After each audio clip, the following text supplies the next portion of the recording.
మొదట ఆయన మరణించి తిరిగి లేచాడని నమ్మకపోయినా తరువాత ఆయన ప్రత్యక్షమైనప్పుడు చేతులు వేలు పెట్టి మరీ చూసి విశ్వసించినవాడు తోమా. ఈ తోమా యూదా జాతికి చెందినవాడు, ధర్మశాస్త్రాన్ని పరిశోధించినవాడు. అంతేకాదు ఈయన ఒక గొప్ప ఆర్కిటెక్ట్ కూడా.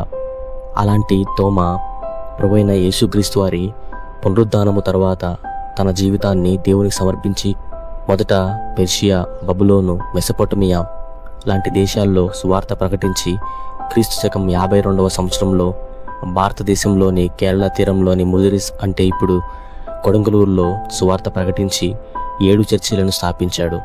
అక్కడి ప్రజలకు సేవ చేస్తూ దేవుని సేవను చాటుతూ ఉన్నప్పుడు క్రీస్తు శకం 72లో మైలాపూర్ సమీపంలోని కొండపై ఉన్న గుహలో ఆయన ప్రార్థనలో ఉన్నప్పుడు సువార్తను వ్యతిరేకించిన కొందరు ఆయనను దాడి చేసి బల్లెముతో పొడిచి ఆయనను చంపారు.